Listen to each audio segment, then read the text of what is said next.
mashinamiz. Kir yuvadiganki, bir kunda bir marta, 2 marta kir mashinamiz aylanadi, to'g'rimi?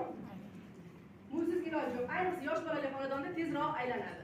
Endi meni qo'limdagi shu kir yuvish gelimizni mikromolekulyarli chuqur dog'largacha ketkazib beradi. Bu narsani men o'zim tajriba bilan sinaganman. Moy dog'lar uncha-muncha ketmaydi, bilasizlar. Moy dog'largacha ketkazib beradi. Yana bir narsa, ayollarni ko'ngilni xira narsa sochiqdagi, dasturxondagi sarg'aygan dog'lar. To'g'rimi? Mehmon sochuvlari chiroylisini olib kelib qo'yamiz. Mehmon dasturxonlarining qimmatini olib kelib qo'yamizda, yuvib taxlab qo'ygan joyimizda qarasak kichkina sariq dog'lar paydo bo'lib qolgan bo'ladi. Bu ham yuvsak yo ketadi yo ketmaydi, to'g'rimi? Bu mahsulotdan men foydalandim. Shu eski dog'largacha ketkazib berish xususiyatiga ega. Undan tashqari shunaqangi barakali, shu turishi 3 kilolik kunlik parashoklarni, gellarni o'rniga bemalol o'tib beradi. Hozir gap isboti bilan mana shu mahsulotimizni mana Nasibaxon yordamlarida test qilib ko'rsatib beramiz. Mana bir xil mana suv oldik.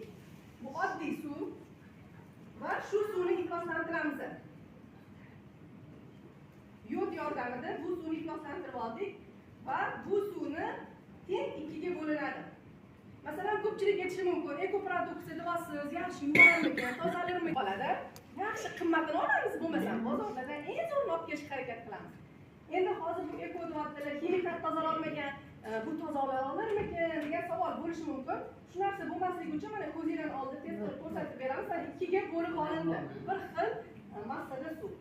Endi bir qismiga hammani xonadoniga kirib borgan o'sha brend mahsulotlaridan soladilar, ozgina. Почему вот на этой нет наклейки? Откуда мы знаем, что она туда внутрь было, правильно? Вот нет, ну, должна наклейка быть, понимаете? Там нету. Bu ham bizning organizmimizga qanchadir ma'noda miqdorda zarar yetkazadi.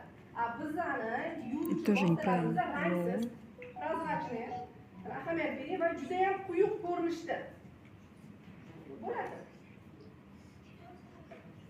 Ozgina miqdori ham yetadi. Mana hozir uni ham soldilar, aralashtirdilar.